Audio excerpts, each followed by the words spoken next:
Boys, so the top 10 must-have cards list. This is one of the hardest lists by far in the game to do right now because there are so many good cards in the game, but they're also based off of theme team value. So it's hard for me to put a top 10 in general, if that makes sense. I'm going to do my best for cards that can play on any team. So say if you're 50-50 Buccaneers, this card could play on your team. That's what these top 10s are mainly like focused for. But with that being said, like I said, hard list to make. Let's just jump into number 10. If you're looking for affordable, fast coins to build that ultimate God Squad in Madden 26 you've always wanted, make sure to check out my sponsor, MMOEXP, and use code CHEW for 6% off your order. I don't know how I feel about Taylor Mays in this game, but when you look at all of the other DBs base, no speed boost, no theme team, no nothing, I do think he is probably the best one. The only L that does suck with this card is that he does not get pick artist, which I don't know why EA is being so picky and choosy with that ability. They're giving him to some of the most random players ever, and then like a very good LTD doesn't get it. But I still think Taylor Mays is a great card nonetheless. You could play him at user, corner, safety, wherever you want to play him. He's 6'3". Height will always be the best thing in this game. As you guys know, Ags are broken, very broken in this video game. And the best way to counter Ags, usually height. It's usually height in most Maddens, but it's the best thing we got right now. It is literally the only thing we got of defense. He also gets amazing theme teams. And also another thing I had to mention, he's the only 88 base speed DB I believe we have in the game besides another guy on this list later. But Taylor Mays, like I said, theme team-wise, also very good. Raiders and Niners were both in my top 10 theme teams I did a couple days ago. I think this is a good card. Is he worth the price? I would say so if you are building a God Squad. One of the best all-around DBs / users you could have right now. And real quick, boys, if you want to know the best place to start winning more games where you can learn full offensive and defensive schemes that actually work, you should check out civil.gg and use my code CHEW for 30% off. You'll be joining over 2,000 active members who are winning more games, and over 98% of people who joined said they've won more games since joining. So if you want to start winning more games, make sure you click that link in the top of the description and use code CHEW for 30% off. And now, let's get back to the video. Number 9, I'm going with Christian Okoye. I think this card is probably my favorite non-theme team running back in the game. If you guys do not know, the spin is back this year. You have to be either 6'4" and above or be 246 pounds and above. Christian Okoye, he obviously hits that weight right there. So he has one of the best builds in the game too. But he's not like abnormally tall to where he's going to be super clunky too. I honestly love this card. I used him for a little bit before I went to... I'm a big Browns fan, as many of you guys know. I'm using Judkins. I'm sorry, I'm just going to use him. I know he's not the best, but it's one of my favorite players right now. But Christian Okoye, this card, obviously stats, amazing. He has good speed. 87's good. We do have an 88 Ladanian in the game, but you got to remember you're getting way more value with this card because of this right here, the spin cycle.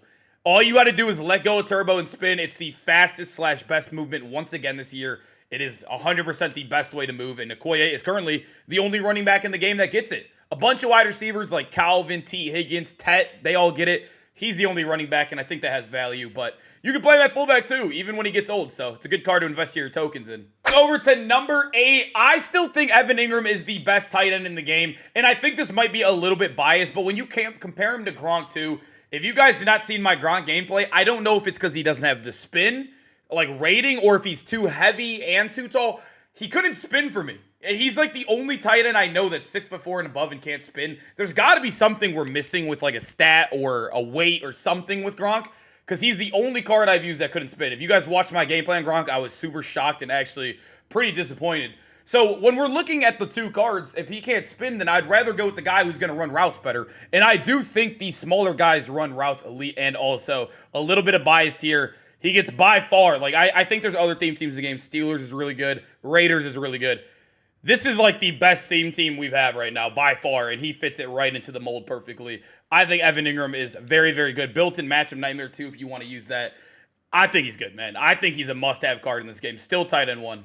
Moving over to number 7, I actually do have a quarterback on this list, but I'm going to show you guys 2 of them because I mention it all the time. I think this is by far the best balance we've ever had for quarterbacks in this game, in this entire like cycle. Like I'm talking like the last 5 Maddens. This is the most usable quarterbacks we've ever seen. Like there's Tua, May, Fields, Caleb Williams, Cam Ward, Jalen Hurts. There's so many guys. I'm missing some Rich Gannon out there too, Mahomes. It's so good. But I personally, I know it's all personal bias with this position. I think these are probably the 2 best for the majority of Madden players. They're both really good at speed too. I think 84 and above definitely feels nice. But the reason why I prefer Caleb is because the 91 throw power base. If you guys have used this card, I have my Caleb Williams with the Team of the Week theme team up to 95 throw power. And if you guys have watched me play with him, he literally, it looks like he's throwing a baseball. That's how fast the ball moves through the air. But I will say, if you can't afford Caleb Williams, I think Drake May is my favorite quarterback outside of Caleb. Then I would possibly be using him or either Tua. But Tua gets nerfed. You're watching this on Sunday. He gets nerfed on Tuesday. So, you know, do with that information what you will. But I think Drake May and Caleb are my two favorite picks to put on the list like this. At number 6, I got to throw Jalen Ramsey in here right now. I know 87 speed is average when it comes to DB right here. And he also doesn't get pick artist. But there's just, I don't want to be that guy to say, like, there's just something about certain cards where they play better in game. But this is also something I've seen on Twitter comments, YouTube comments. I think everybody kind of agrees with it. And also, you could kind of take a look down here. I don't know what it is. It's 77 hit power. I don't know what it is. But he is by far the best tackler I think I've seen at corner. And also, this is like I said, you guys might yell at me for this, but I am definitely overestimating, or I don't even want to say that because I think it's so good. He gets 2 of the best theme teams in the game. Dolphins were also in my top 10 if you guys saw that. And also, literally, this guy, both these theme teams are insane. Steelers is one of the best top 3 in the game, and Jacksonville's number 1 in the game. I think that has value within itself while also being a good base corner. You can get both the man and zone insanely high. The man's already an 89. He has 89 press too. I just think he just fits every scheme so perfectly right now, no matter what you run. And also the 82 agility. I've been using him forever now, since the day he's came out. A lot of games. Haven't noticed it. At number 5, I'm going to continue to have Zach Bond in here. We've had a lot of linebackers come out. Matt Milano's came out. Who else came out? Mac Wilson. I'm currently using Mac in my Browns little hybrid team I'm running right now. It's not the most meta team, but I love the Browns. I got to run them when they're decent, right? But Zach Bond, I think this is the best, base linebacker in the game. Not only do I think Eagles is also a very solid theme team, the 86 speed is good. Compared to, Mac Wilson just came out 89 over LTD, and he's still faster than that Mac Wilson card. And he also has solid height at 6'2". He has great zone coverage at 87, which is elite. Man coverage, too, so you can man him up on running backs if you're a big man player like myself. And then when we move over to abilities, he's one of the only guys that gets this. Matt Milano doesn't get it. Mac Wilson doesn't get it. He still has so much value. Lurk Artist is so good. Catching interceptions is awesome. It's nowhere near as good as last year because it's like a 50-50 ability, but it's better than all the other garbage abilities in the game right now. But at number 4, I'm putting Big Howie Long. I might have a little personal bias in this card, but I also think people are waking up to him because he has grown in price insanely. Insanely went up in price, and I think that's for a reason. I have been using him. Once this card got announced and I saw the abilities, I'm like, I have to get him once he drops a little in price. I got him for 1.5. I know that sounds like a lot, but I genuinely think he is my favorite edge rusher in the game. Because when you look at him, the 79 speed's a little bit on the slower end. He does have good excel too. Obviously, the block shit, you get that above 90. That's what I have. He has 90 power move. But the best ability in the game, and he's the only edge. So that means he can play D-tackle. That's where I play him. He's the only edge / D-tackle that gets double or nothing besides Jonathan Allen, who's 45 speed. So Howie Long, in my opinion, so much value. If you can't afford him, I would use Jonathan Allen. Double or nothing in El Toro.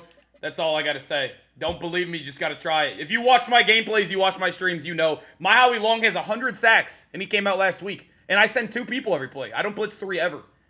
If you know, you know. That's all I got to say. I think double or nothing is amazing. He's the only one that can get it that play D-tackle besides a 40 speed Jonathan Allen. So I think there's so much value with this card. Number 3, I have another defensive card. This is a set card too, so he's 400k already. You can use tokens on him. Cornelius Bennett, a.k.a. the Biscuit. That was his AKA card last year or 2 years ago. But 85 speed on him is amazing. 87 excel. I don't value him as a user, as some might. I know he's 6'3". The zone's a little bit low. He doesn't really have man. I definitely value him as a rusher. He'll have 90 block shot on your team too once you rush him. And then when we look at the abilities, this is why he's so good. He gets double or nothing. And also, if you don't believe in double or nothing, which I don't know why you wouldn't. You'd be a crazy man not to. The lurk artist, so you can get D-line interceptions too, or even if you do want to flare him out in zone sometimes off the D-line, he does get lurk artist. I think double or nothing is way too broken right now not to run. It's the only thing getting sheds right now. I don't want to say broken, but it's the only thing getting sheds right now. And there's a reason why Cornelius Bennett, I saw when I booted up the stream yesterday for Legends, everybody was hyped to see he got that ability, and everyone was calling him Edge Rusher 1, Edge Rusher 1.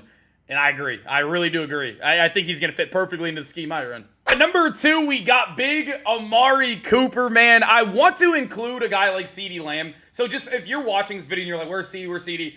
CD is basically the exact same card as Cooper. Amari Cooper is half the price as him. CD Lamb is 4 million coins. Amari Cooper's 2 mil. They are the exact same card. CD Lamb is +1 height. They both get every theme team. I'm going to be honest with you. If you have a God Squad, you probably do have both. But at the end of the day, it is... I already think including 2 million coin cards on this list. I feel guilty of it, like Howie Long and Amari Cooper and Mays. I feel guilty of that. I can't put a 4 million coin card in here, because if we're going to be honest, I don't know what percentage of the video of the people watching it would actually be able to afford a card like that. So I think Amari Cooper is a guy you could save up for. He's one of the best cards in the game. He's going to last a long time, too. And also, like I said, all theme team cards are very valuable. They are very, very valuable. Especially, I think it's easier to save up for cards like this year because the free cards are amazing. Both seasons, we've had amazing cards. We get so many tokens, so many free players. I think a guy like Amari is a good treat to save up for because this guy is going to last in your team for a while. He also has amazing stats. I mean, 390s right there across the board. The route runnings are all amazing. I think Coop's so good, man. The number one must-have card still, I know it's going to be really repetitive because he's probably going to be on this list for a while. I mean, Travis Hunter is just like, this is going to go down as one of the best Madden cards we've ever had in Madden history. It's crazy because how much value there is with this card. He's dirt cheap. He's 270K. And he plays both sides of the ball. He's still the fastest base card in the game at 89 speed. Crazy excel. Good height on him. He has both his man and zone above. He obviously has 85 plus in all of his catching too. There's nothing for me to say. He gets the best theme team in the game. He is the theme team. The reason why it's the best theme team in the game is because of him. It's Jalen Ramsey, man. Why'd I say Jalen Ramsey? It's Travis Hunter. There's no discussion. He's the best card in the game. All right, boys. I hope you guys enjoyed the video, man. Make sure to comment down below which cards off this list do you guys have and who did I forget? It's always hard making these because I feel like there's always one guy that slips through my mind when I'm making this list. But let me know how you guys feel, man. I'll see you guys in the next video. Peace out, boys.